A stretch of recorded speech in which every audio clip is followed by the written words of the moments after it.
Hey everybody, welcome to Dad's Den of Pop Culture. I've just done like a month of mummy movies, scary movies, well, sort of scary.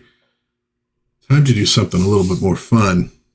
With a movie that's one of my favorites, it's like a comfort food movie for me. Goldie, Hawn, Chevy Chase, Foul Play from 1978. A really interesting movie. Combining, it's kind of a romantic comedy, but it's also a thriller. And it does that really difficult thing of having a thriller and comedy and not letting the comedy completely undercut the tension of the thriller. Not an easy thing to do, to be honest with you. So let's take a look at Foul Play. Now, as with most movies that I do like this, there are going to be spoilers. It's an old movie, though. And the nice thing about it is, even if you know how it's going to come out, and because of the more comic aspect, you can kind of guess that the good guys are going to win. It's still worth watching the movie. Watching how the scenes go out, the scenes play out, watching the actors do what they do. I've watched this movie, I don't even know how many times, and I'll watch it probably 100 more times before I'm gone if I have the chance. It's that kind of movie, very rewatchable. So, without further ado, let's take a look at Foul Play. So this is a Paramount picture. This is back when Paramount was part of Gulf Western. They got rid of the really cool painted mountain logo, and you got this instead. Warner Brothers did something with their logo during the same period. It's kind of a cool logo, but it's not as good as the painted anyways. It's what made the 70s the 70s. So we begin the movie at night, and a car winding up through the hills surrounding San Francisco. That's going to be the location of our film, and it's a really nice time capsule of San Francisco. You get a lot of shots, of the city and of people running around and doing their thing, and it's very cool in that regard. Now, this is a movie, I will say, you don't want to necessarily call it a forgotten classic. I'm sure a lot of people have not forgotten about it. But when I worked at a video store 30 years ago now, oh God, we had one copy of Foul Play in the store. And we had monitors up in the store so we could put movies on during the day that we could watch. Of course, there were limitations on what we could and couldn't watch. Every so often, let's throw on Foul Play. Everybody in the store liked it. Let's throw on Foul Play. I don't think we ever got more than 5 to 10 minutes through the movie before customer, come up front. Oh, do you have any more copies of that? No, this is our only one, so we'd have to rewind it, give it to them, let them rent it. It'd sit on the shelf otherwise. As soon as it was up on those monitors, people went, oh, I remember that, and they wanted to see it. It's that kind of a movie. So this is a Goldie Hawn vehicle, 100%. She is the star. Now, she's going to be paired with the very famous Chevy Chase, except he wasn't all that famous at that point. He'd done SNL and was known for that. He'd done a couple movies that were sort of kind of sketch comedy in the form of a movie. This is really his first big movie role. Now, initially, the role of Goldie Hawn, they were looking at Farah Fawcett. But she was involved in some litigation with the folks doing Charlie's Angels. And so they said, nah, let's pass on that. And the director's first choice for the Chevy Chase role, Lieutenant Tony Carlson. Let me look at my script real quick. Carlson. Forgot the bifocals today. His initial choice for that role was a much more unknown Harrison Ford, who had worked for the director as a carpenter. And I'm thinking in 78, I think he'd probably done, he'd done American Graffiti by then, and he was maybe busy working on some space movie at the time, but they didn't get him. It would be interesting to see Farrah Fawcett and Harrison Ford in this film. It would have definitely changed the film. I think Goldie Hawn has a bit more of a girl next door appeal to her, and Chevy Chase is a bit more of a comedian. It would have been definitely a very different film with those two. So the car makes its way through the hills, and it gets to where it's going, which is the residence of this bishop. I guess the Bishop of San Francisco greets his housekeeper and all that good stuff. And he goes into his room. He puts on a record, the Mikado, and he's getting ready, I guess, to get out of the priestly vestments. He's been to this meeting, this planning meeting. You see, the Pope is visiting San Francisco, so there's a lot of preparations. And what he sees in the mirror, well, that's actually not his reflection. It's somebody who looks exactly like him. And he turns around and is hit in the gut with a knife. And he expires. And thus, foul play. So we switch now. It's the next day. A party up in the hills around San Francisco. Really beautiful. Great shots of what would be a cool, sophisticated party in 1978. And we are introduced to Gloria Mundy, played, of course, by Goldie Hawn, who sees across the crowded way this good-looking fella. Chevy Chase was they were looking at him to maybe be sort of a romantic leading man at one point. I mean, romantic comedy, but still romantic leading man. And he promptly knocks a bunch of stuff over on the bar. Very Chevy Chase. And you have to think moves like this were introduced when he got the role. He was doing a lot of this kind of thing on SNL at the time. Harrison Ford's in the role. I don't think this probably happens. And Gloria is unimpressed. And we later see her chatting with the hostess of the party, who's apparently getting married, hence the party. And she's saying, hey, it's been a while since your divorce. Are you dating? What are you doing? Well, no. You got to get in the game. So it's that kind of thing. And our Lieutenant Tony Carlson, who she doesn't really know even his name at this point, intrudes on the conversation with some flirting that is very reminiscent of what Chevy Chase is going to do in Fletch. So again, I think this shows the impact of his getting the role on it. And once again, she's not all that impressed, although he does get a smile out of her at one point.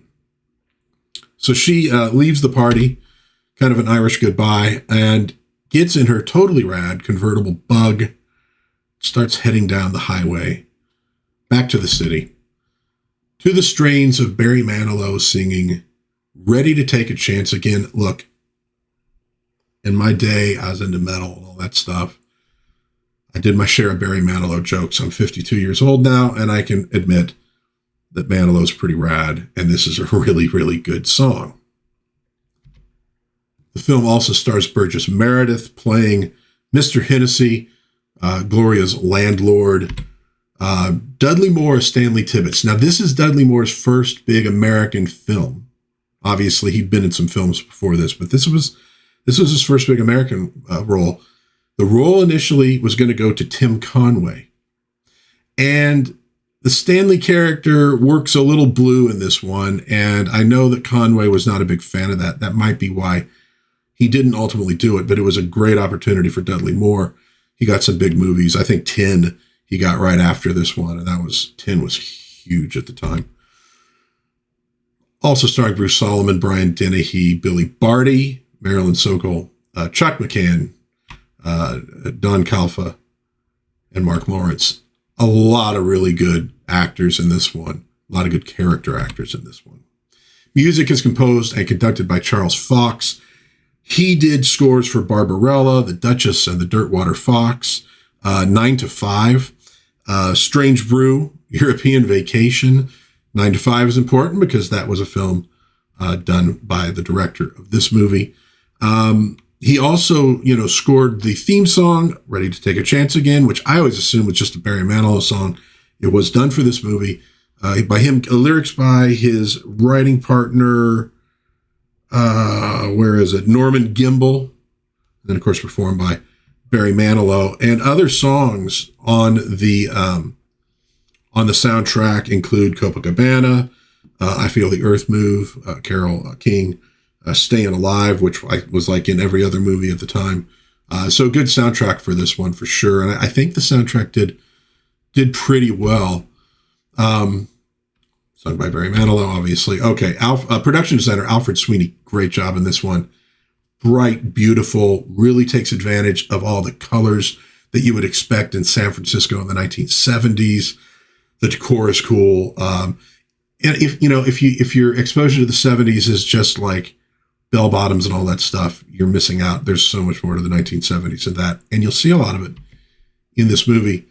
Director of photography, David M. Walsh, did numerous films from the 70s through the 90s, including Johnny Dangerously, Summer School, Just You and Me, Kid, and Silver Streak. Again, another one that the director of this film was involved with. So written and directed by Colin Higgins. Now, Colin Higgins had wanted to do this film for a while, and he wanted to direct for a while.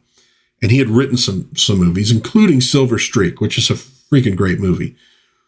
And the success of Silver Streak led to him getting this movie. And then he would go on and do 9 to 5 and The Best Little Whorehouse in Texas, which did pretty darn well. Sadly passed away very young from AIDS. So, but he got some really great films out in the time that he was alive. So as she's driving down the coast, she runs across this guy who's having car trouble. He kind of flags her down and she stops. Okay, it can be a little bit dangerous for a single woman doing things like that, but it's the 1970s and Gloria is a very trusting person. So she offers him a ride, and as they're heading on down the coast towards San Francisco, he's checking the rear view mirrors. It looks like maybe they're being followed. Lights a cigarette. They start talking about smoking, how he really needs to quit. And, she's thinking back to that conversation she had about getting into the dating game. So you got a little bit of, they're chatting, and she thinks maybe she's making a little connection here. So they get into San Francisco. She's going to drop him off. They decide to meet later for a movie. There's a theater playing a revival of an old film. They're going to go see that. And here we get a really important little point. He has this roll of film and he puts it in his pack of cigarettes. And he's going to say, hey, could you hold on to these cigarettes for me? I'm trying to quit. If I don't have them, I can't smoke them. You can give them back to me when we get to the theater later. Now, obviously, she doesn't see him put the film into the cigarette pack. And this movie was done sort of as a tribute, a love letter to Alfred Hitchcock. There are a lot of Alfred Hitchcock references in the film, not necessarily copying what he did, but little bits. And you'll see that throughout. Now, that microfilm in the cigarette pack, that's a McGuffin, folks. In other words, the unimportant little thing that actually makes the entire movie propel forward. So there you go. So he says goodbye and he heads off into this crowd. And as she's driving away, he starts running. He's obviously being followed by somebody. So that night, she's waiting at the theater for him. And you notice that the poster there is like a modified version of this actual poster, Appointment with Danger. So she decides, well, maybe he's not coming. She buys a ticket. You see the manager there, played by Chuck McCann. And she gets in, she's watching the movie, and all of a sudden Scotty does show up. But he's not doing very well. He's been shot or stabbed, probably stabbed given what we've already seen. And he whispers in her ear, beware the dwarf. Beware the dwarf. And when she realizes what's happened, he kind of falls on her. She screams and runs out of the theater, yelling that somebody's been murdered. And while she's doing so, these two sinister figures are looking on. She bursts into the manager's office, and he's got like the popcorn concession girl on his lap. And she's like, somebody's been killed. There's a dead body in the theater. Yeah, she's like, oh my God, So he dumps the the popcorn girl on the floor, and he runs in. They bring up the lights. They stop the film. The crowd's PO'd, and they don't find anything. And he's like, listen, if you're going to, smoke the stuff, maybe not before you come to a scary movie. No, there really was a body, the whole thing. Crowd's angry. He's angry, especially because the popcorn girl says, yeah, you're out of luck. I got to prepare for the next show. Poor dude. So it's a complete debacle. So she leaves because she doesn't really have that much choice at this point. It starts walking home in the dark, and she's almost hit by a car. And she gets the feeling she's being followed. She finally makes it to her house, gets in, the front door, shuts it behind her, and we see this shadowy figure approach. And it's the Penguin. No, it's Burgess Meredith as Mr. Hennessy, her landlord. Kind of startles her. And so she goes into his, apartment, like on the ground floor. It's telling, what has happened. And you see, he doesn't necessarily believe her, but very much like a father figure. He's like trying to calm her down and all that stuff. But what they don't see is the danger creeping up slowly, totally unaware of it until it strikes at the cookies. And this is Esme, who is Mr. Hennessy's pet snake. He plays an anthropologist in this, and it really plays into Burgess Meredith's strengths as far as acting goes. He's a little bit eccentric, kind of fatherly, warm, great character, and he does a great job playing the character. And Goldie Hawn's just absolutely adorable in this. You see her like playing with the snake and talking to it. Absolutely perfect for this film. So she goes back up to her apartment. You see her in bed. She's got the TV on. There's news about the Pope's visit to America and when he's coming to San Francisco, and she's working on her knitting and stuff like that. Dude, totally rad apartment. Love the design on this thing. And you get this great shot of the camera going towards the window and then out the window and down, and we see the car that almost hit her is parked down below. So whoever they are, they definitely know where she lives. Next day, she's at her job at a library. And at lunch, she's talking to her friend that's played by Sokol, who's kind of paranoid about being attacked and all that stuff, which is not really paranoia when you think about it. And very funny scene. She's like, you're too naive. You trust everybody. You need to be armed. You need to be ready for trouble. She's got her brass knuckles, all sorts of other stuff. Funny scene. She does a great job. And also she did the voice of Ma Otter in that Emmett Otter's Jug Band Christmas that Jim Henson did. I would never have guessed. I would never have guessed that, but there you go. So that night, as Gloria is getting ready to shut the door, well, actually everybody's gone. I guess maybe the doors at that point are shut, but she's kind of doing some last minute stuff with all the books. And we get this really great sequence. This is where the thriller aspect comes in.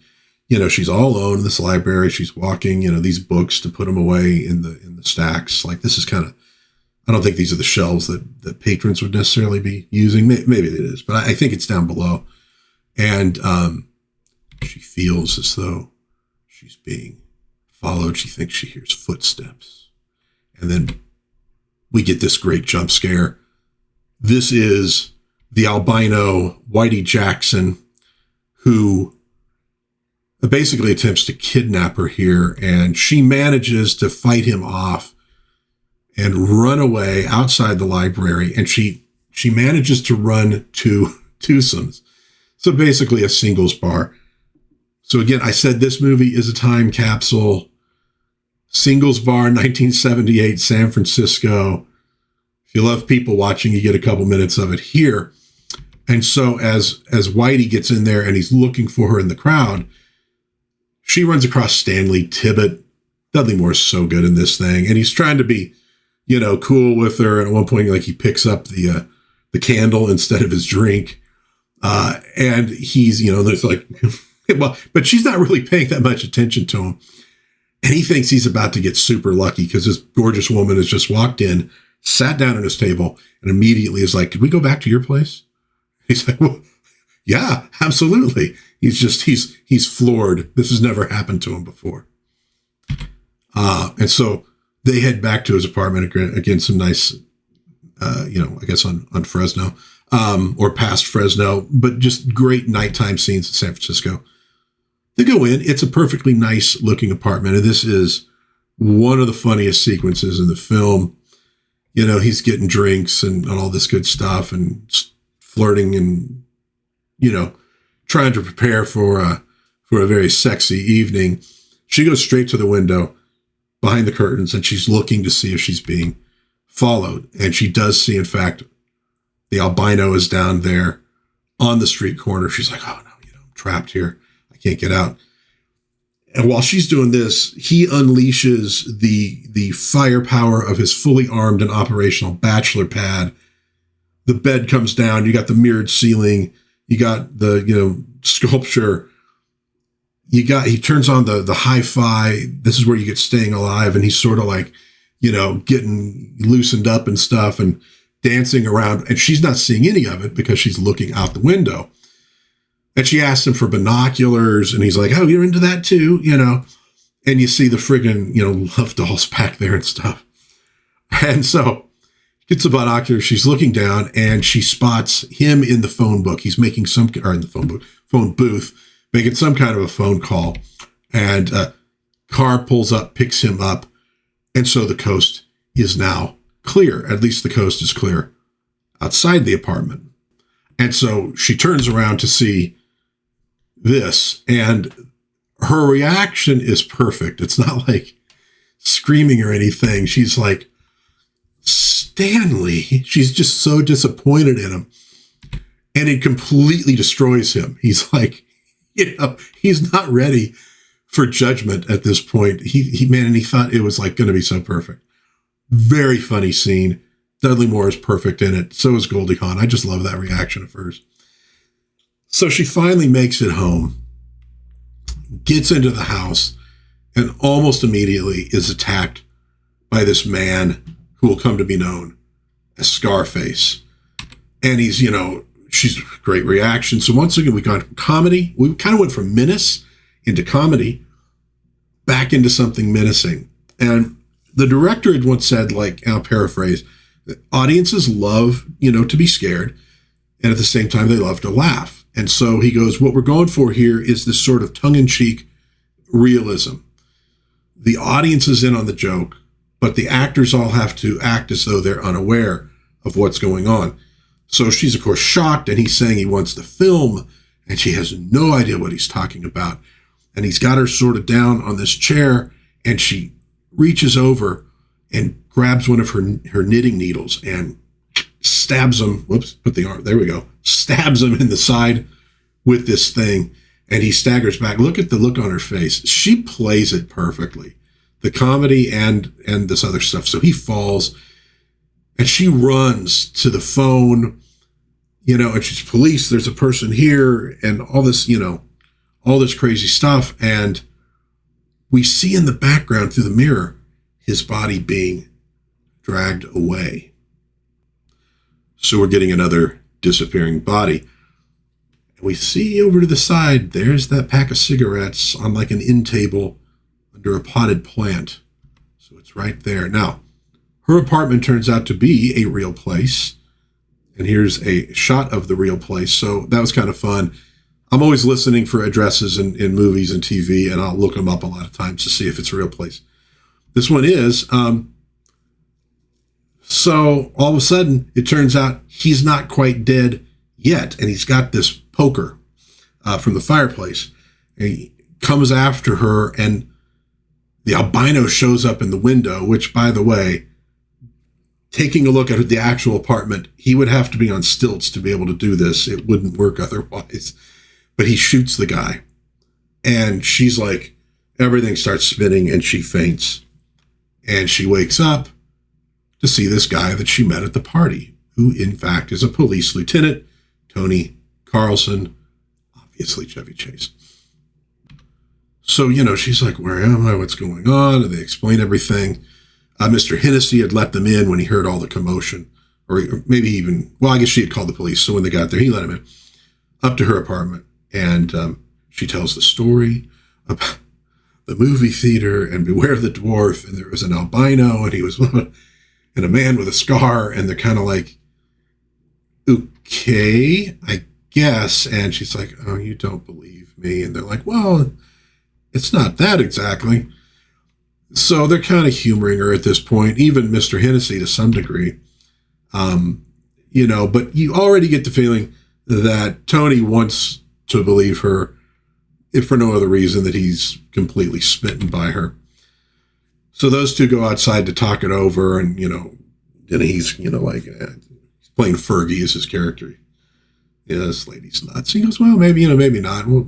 I'll maybe keep, an eye on her and what's going on. And by the way, you get the angle there, the front of the apartment building, and there you can see a similar angle from Google Maps. So they were doing a lot of filming actually on the scene, and I just love stuff like this. So the next day at the library, Stella's been filled in, and she's like, "You're too trusting. You need protection." And she gives her this little siren she could hit that makes this horrible loud noise if there's danger. And it turns out to be a really good idea, because when she leaves the library, she is again accosted, seeing the car there. And this time they get her. So she's going to wake up in this dingy room. Great shot of the light bulb, and it sort of pans out and you see her lying there. Newspapers on the ground. Her purse is there. And she starts inspecting this where she is, and looks through the keyhole, and she sees this guy reading a comic book. This is the Turk. That's how he will be referred to in this film. And like you see, he's reading this comic book, which turns out to be Little Lulu, number 244 from March of 1978. I was very proud of myself that I managed to find that. So what she does is she sets off that alarm thing that she had in her purse. Super loud. He rushes in there to try to figure out what the heck's going on. And obviously they're kidnapping people, so he really doesn't want the attention. And so he rushes in there and she decks him and manages to get out. And, she can't find a way to get out of there. All the doors are locked or something. So she goes out the window, and it's pouring rain. And she's trying to get the attention. She's on the fire escape. She's trying to get the attention of these two old women. Now, once again, we have this very kind of tense scene with her waking up, having been kidnapped. Gets exciting. She gets out, and now we're going to get some comedy. And in a movie, this can be done really poorly. It can be too abrupt. It works in this film. Look, the guy wrote Silver Streak, and that also does a good job of blending, the thriller with comedy stuff as well. So you have these two old women who are playing Scrabble, and pretty much all the words they're putting on the board are filthy, which in 78 was pretty daring and very, very funny. And they're talking about it the whole time. And they even, at one point, they use a word that starts with mother, and the one challenges. I don't think that's a word. They're looking it up apparently in the dictionary, which I don't think that would have been in the dictionary in 1978, not in Webster's, but very funny. And she's desperately trying to get their attention and can't. They're engrossed in their game. And so, Turk finally figures out where she is, and the bad guy's car had pulled up and stuff. And so this truck is moving down the alley, has a pile of, dirt, sand or something in the back of it. And she jumps from the fire escape into the back of the truck and shows up at the police station, just looking like a drowned rat, going, "It happened again." And, Tony's kind of oh, what am I going to do with this woman? What is happening here? Is she a nut, or is she really in danger? But he takes her back to her apartment and, puts her in an Afghan. He's being very tender here, bringing her this glass of milk. And you will notice a certain similarity between that and Cary Grant in Suspicion, carrying the famous glass up the stairway. There was apparently a light bulb or some kind of light in the milk to make it almost glow. Like I said, a lot of Hitchcock references in the movie. This is just one of them. Although, again, it's also not meant to be sinister. It's just sort of meant as a little callback to you. And so, it's a nice scene between the two of them. She's warming up to Tony, and he kind of, tucks her in. And look, I'm going to check in on all this stuff for you. Okay, don't worry. We're going to check in on this. And so he actually does check up on the story and goes to the, alley she talked about and finds her shoe there.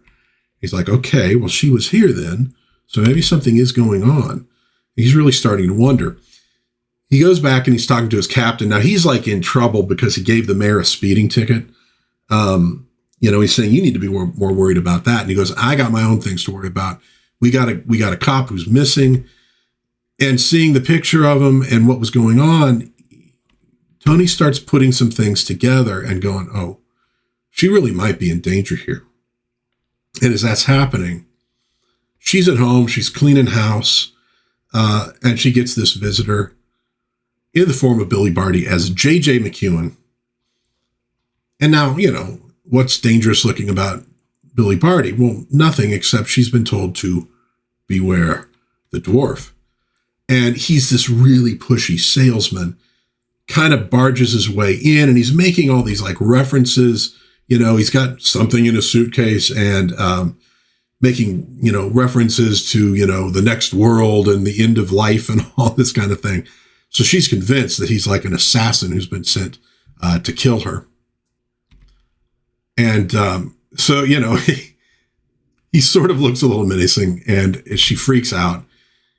She grabs his chair and pushes it, and he falls into the chair.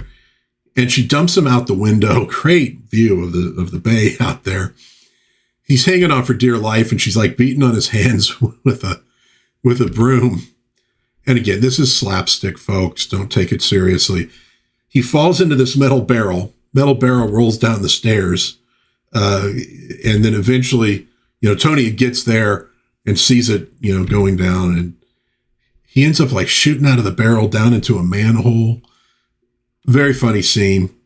And then they open up the not briefcase, but the suitcase, and discover he was a Bible salesman. And so she visits him the next day in the hospital, feels absolutely terrible. Another funny scene.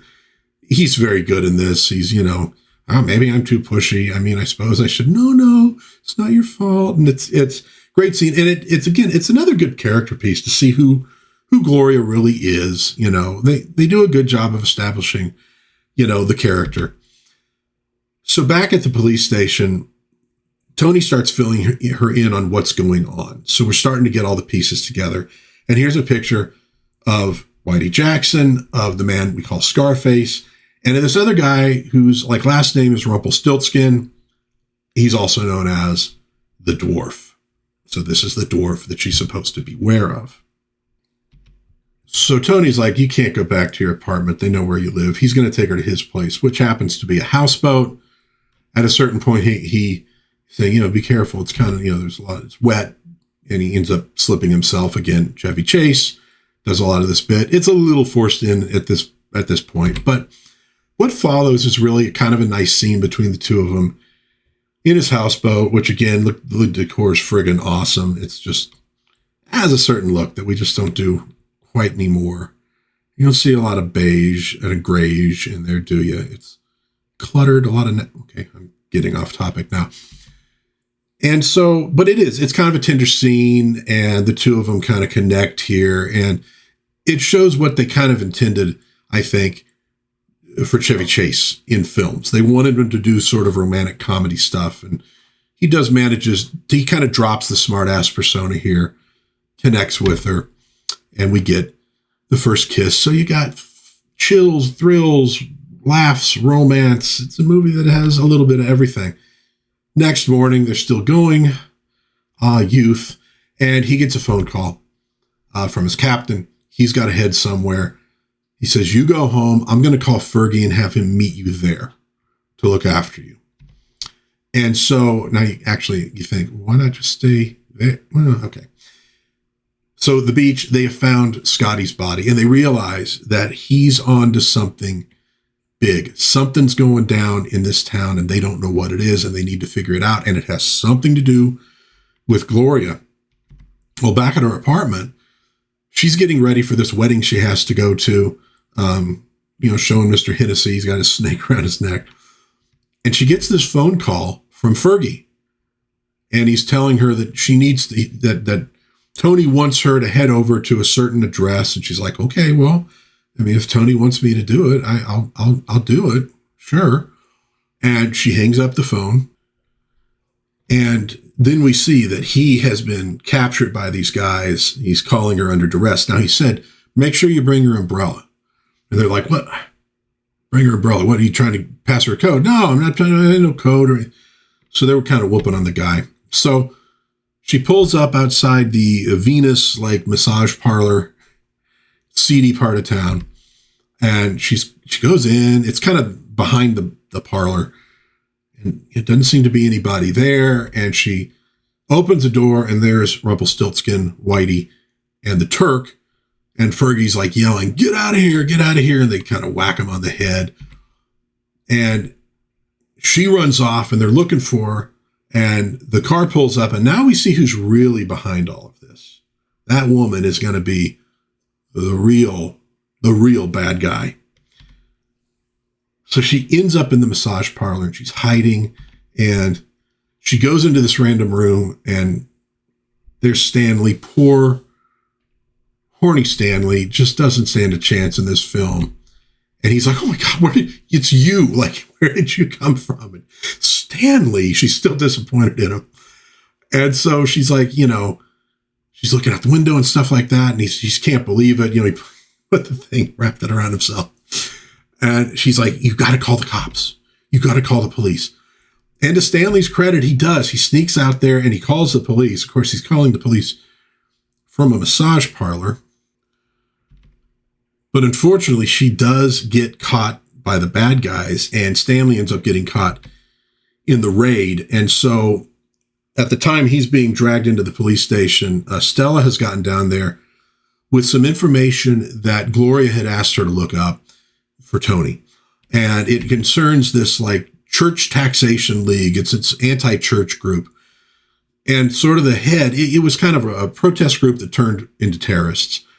And at the head of it is this woman named Delia Darrow. And that's the woman we saw in the car. So she's behind this. And again, Tony's putting stuff together. We get a nice scene between Stella and Stanley, the poor dude.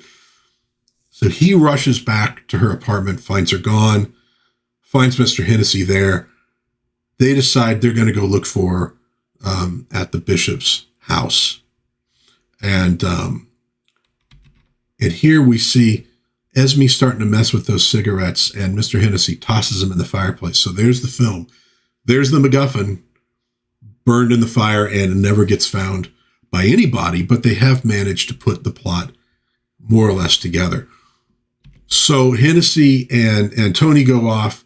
The Turk was trying on this hairpiece, and we find out that Hennessy has some fighting skills. He takes out the Turk, and he goes for the front of the house, while Tony goes back down into the cellar. And in the cellar, he finds Fergie. He's been beat up. And he makes some noise. They hear that upstairs. And so Rumpelstiltskin goes to look and gets into a gunfight with Tony.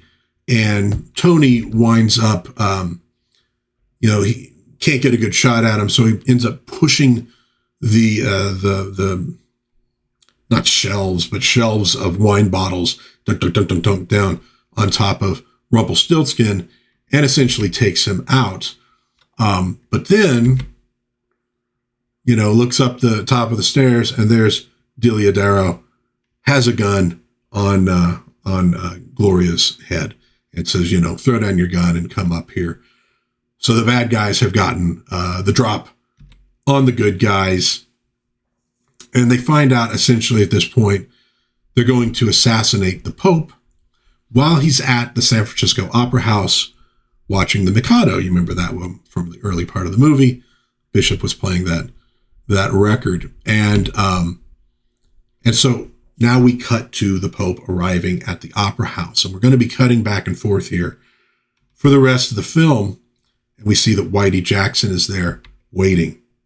And we get a great scene now where Hennessy busts in, and we get this kung fu kind of fight between Burgess, Meredith, and Delia there. And he manages to come out victoriously in it. And he says something like, she was a tough old broad or something. It's great scene, really funny. And at this point, they're like, okay, we've got to go warn the Pope. And we cut back and we see the orchestra warming up. And who is the conductor? Poor Stanley Tibbett. And so they take off in like the bishop's car or whatever that's there. High-speed chase through the streets of San Francisco. Da-da-da-da-da. And again, here we have the opera is beginning, and Whitey is heading off into like the, I would call it the underbelly, except it's up in the catwalk area, so it's not underbelly. Some great shots, that you would expect from like a car chase sequence in a movie. They crash into this like grand opening of this Italian place. He commandeers a car from this cowboy. It's like a camper truck. Goes rushing off in that. That one ends up crashing too. He commandeers a limousine. It has this old Japanese couple in the back who obviously had either just got to San Francisco for a visit or they're getting ready to head home while the opera goes on. The house manager, it looks on proudly. Everything's going off without a hitch. This is Lou Cattell, who played Dr. Nadir in Frankenstein versus the Space Monster, which is this bizarre B-movie that is way more entertaining than it has a right to be. Go check it out. It's worthwhile. It bugged me like crazy. When I saw him in this movie, I'm going, I know this dude. I couldn't play. I finally had to look it up, and I'm like, oh, there's no way I was going to figure that out. But we also see that Whitey has gotten himself into position. And the Japanese couple is like just having a ball. Gloria's trying to explain to him what's going on. He's a police officer, like Kojak. And they're like, Kojak? Like they know Kojak. So they're thrilled. We're in a real American car chase. Like this is the best vacation ever. And my one complaint in the movie is this sequence goes on a little bit too long. They could have shaved a little bit of time off of it. It would have been just as effective and, kind of shrunk down the number of times they switch back and forth. Could have taken a little time off the movie there. But they do finally get to the Opera House and they go charging in to try to find the assassin. And at one point, Gloria gets separated and Whitey gets a hold of her. And he's got her up on these catwalks, takes a shot at the people down below. They return fire. One police officer kind of gets up on the catwalk and almost gets the drop on him, but he gets shot, and I don't think fatally, but he falls and gets tangled up in the ropes for like the scenery, where they pull the scenery up, lower it down. And Tony manages to get a shot off, and he takes out Whitey Jackson. The Pope is saved. And he also falls, and all of a sudden, like the HMS Pinafore comes down behind the people singing the Mikado, and everybody is absolutely stunned. Complete silence in the room. And the manager is just like, oh my God, what has happened? Stunned silence until the Pope starts clapping. He had a great time. He doesn't realize, I guess, this is some part of the opera. Hey, it's America. Crazy shit happens here. What can you say? And so he starts clapping. And so the whole house starts roaring in thunderous applause. And Tony and Gloria have this great kiss under the lights. And Stanley sees her. He's like, her again. I mean, this woman is haunting him. And he notices she's kissing a police officer.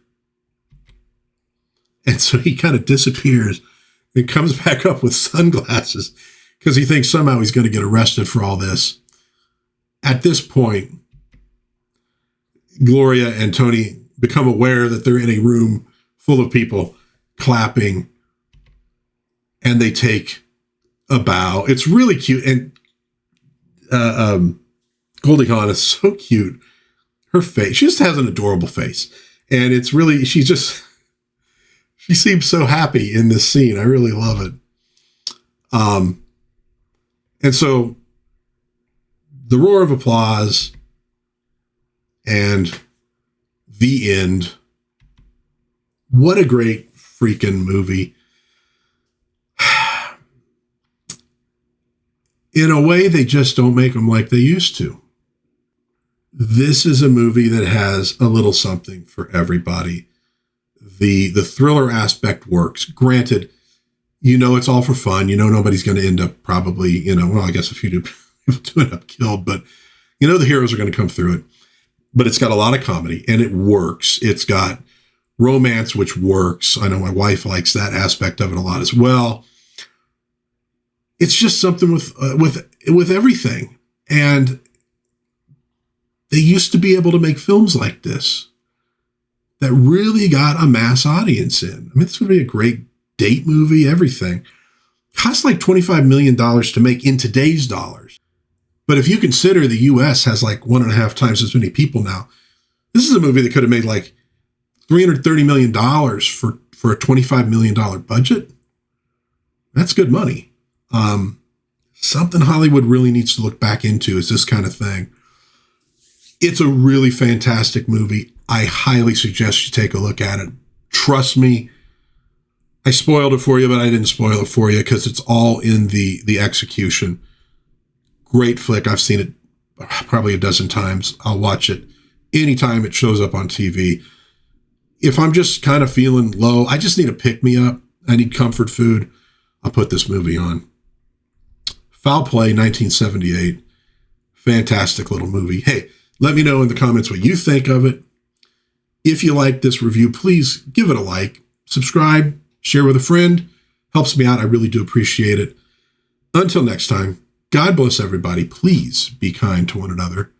Have a little bit of fun. Watch Foul Play. And I'll see you again, hopefully soon, in Dad's Den of Pop Culture. Bye-bye.